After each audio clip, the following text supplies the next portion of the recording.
Hey everyone. As you can probably see, I'm at home here in sunny Brisbane, recovering from hand and wrist surgery that I had just yesterday now. I'm supposed to be taking it easy, but even laid up, I couldn't ignore some incredibly frustrating news that just broke. News that I know will impact so many of you like me.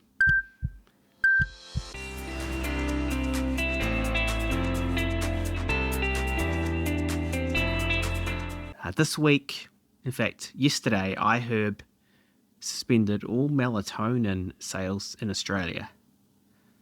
For countless families, especially those within our neurodivergent community, this isn't just about losing a sleep aid, it's about losing a lifeline for sleep, regulation, daily function. So I couldn't leave you hanging. So with the use of some slow one-handed typing and help of voice-to-text AI, I put together this detailed Substack article to guide you through this.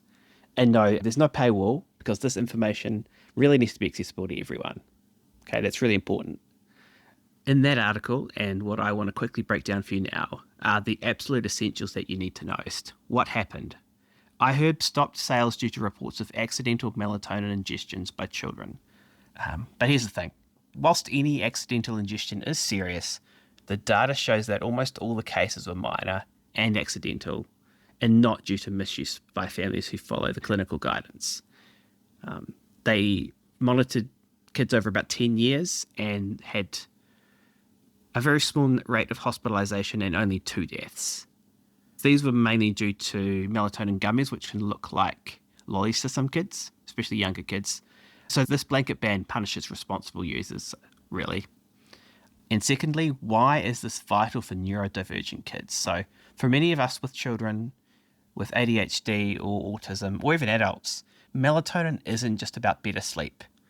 Our bodies often produce melatonin differently, making it a physiological need, not just a behavioural issue.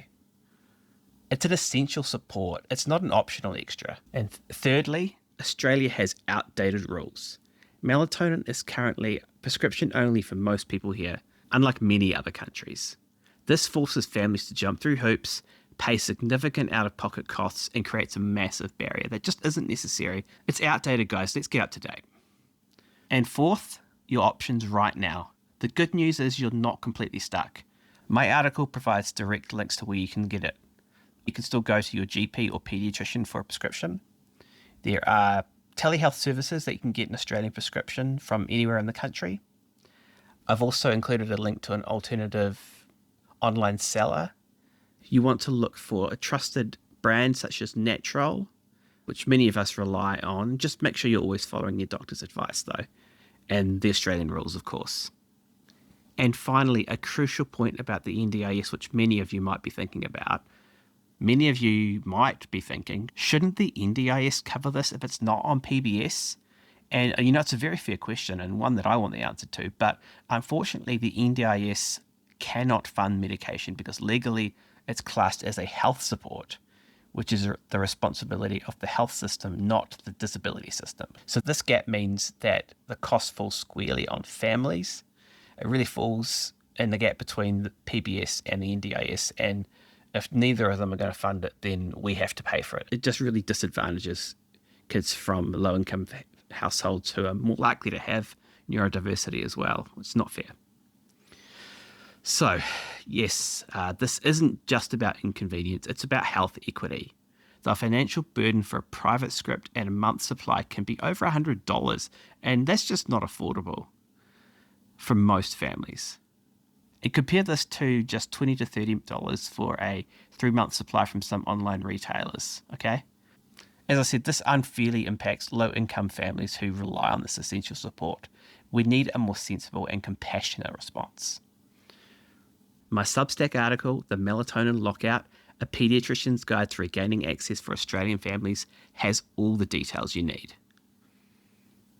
I've included direct links to alternative suppliers, practical slips for sleep hygiene, and most importantly, where and how you can actually make your voice heard in the push for policy change. Click the link in the description to read the full article. Share it with anyone who you know relies on melatonin. Let me know in the comments how this has affected you and what questions are still left unanswered. Let's make sure no family is left behind when it comes to accessing vital support. Thanks for watching, and I hope this helps you navigate this challenging situation just a little bit easier.